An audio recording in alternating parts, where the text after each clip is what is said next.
disclaimer, do not try this at home.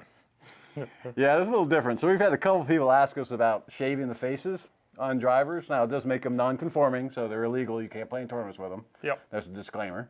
Also, if it's shaved down and you swing faster than what it says, it'll break. So there's other issues with it. But there's a local company that we went and saw the other day. You went and talked to them, and we figured we'd give it a try. We had a couple people ask, so let's find out. Right. I mean, this is the eternal quest for distance. It seems to be the conversation that happens non-stop in golf.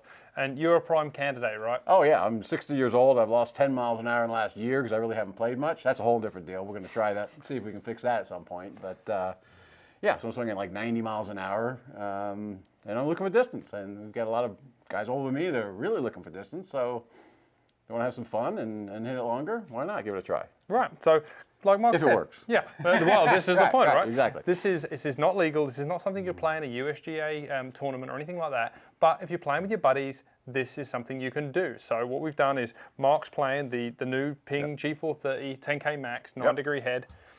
This is his head. This is what he plays. This is my shaft. This is what I play. So it's exactly the same. And what we've done is we have shaved the face on a G430 10K Max, and we have shaved it down. So we've taken 7 grams off the face, which bumps the COR up. Right. We're expecting to see distance. So simple test. We're going to keep this as concise as possible. Right. Let's hit. We've got 3 solid ones that are pretty straight, good hits for this, and then we'll try and do the same with that, the same speed, and see if it goes further. Really, ball speed is the thing we're really looking at, right? Right. So, I mean, other things we can optimize, but if the ball speed's higher, then it's going further. We're going to try and change no other parameter other than how fast this thing comes off the face. Yeah, unscrew this shaft and stick it right on that one, so apples to apples. One thing though, obviously that's lighter overall weight, so we probably add a few grams to this to keep the swing weight the same and the shaft flex the same. Kind of negate everything, which probably puts that over the limit, but since it's illegal already, it doesn't really matter. Who cares? Hit some. All right. That sounded all right. A little fadey. That was shot 5. That sounded better. Relatively solid there. Okay, let's see what we get here. I'm drawing a little bit, so that's my shot.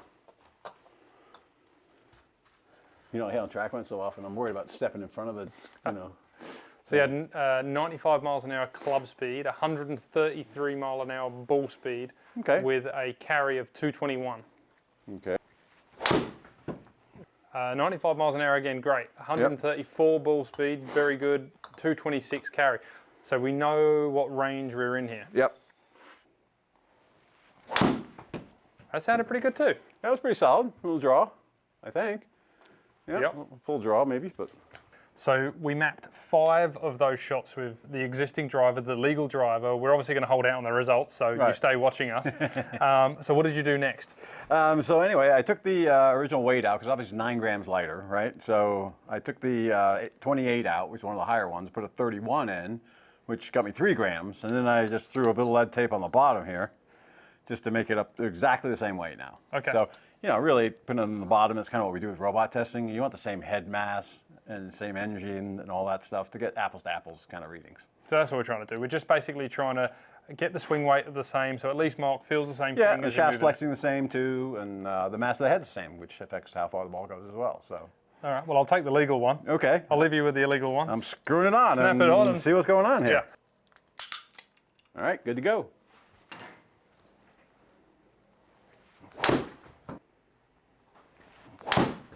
Sounded better. I found it better.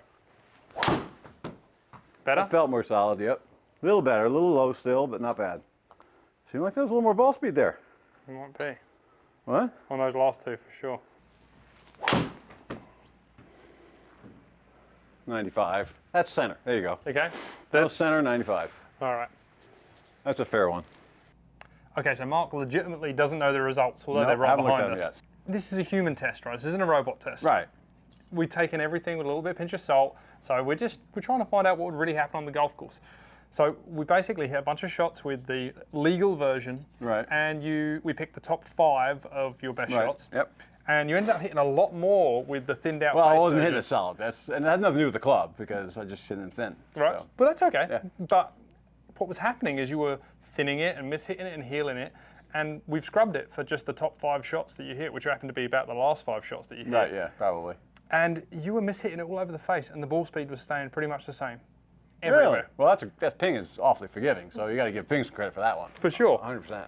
And we've kind of looked at the other numbers. You were swinging it more like 94, 95 miles Yeah, an hour. well, I was talking, I swing at like 90, 91 miles an hour on TrackMan, last week when I tried it. Foresight's going to be a little higher than that, so 93, 94, 95, that makes some sense. So what we saw was that your launch stayed in a very similar category. Right. Your spin stayed in a very, very similar category, but your ball speed jumped up 2.5 miles an hour. That's substantial.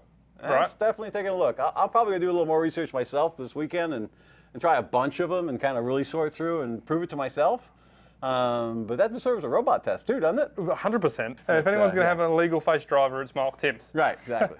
So what we've found out here is there looks to be some merit towards this. Yeah, it definitely warrants further investigation for sure. Awesome. Yep. So this was the quick peek video. Keep an eye on the channel. Look out for a much deeper dive into the shaved face. I'm going to give it a go with my AI Smoke Triple Diamond. We've shaved it a completely different amount so it can handle higher speed. Stay tuned for that one. But And I'll do a little more testing myself, and then we'll throw on a robot and see what happens. let's get you there. Yeah, all right.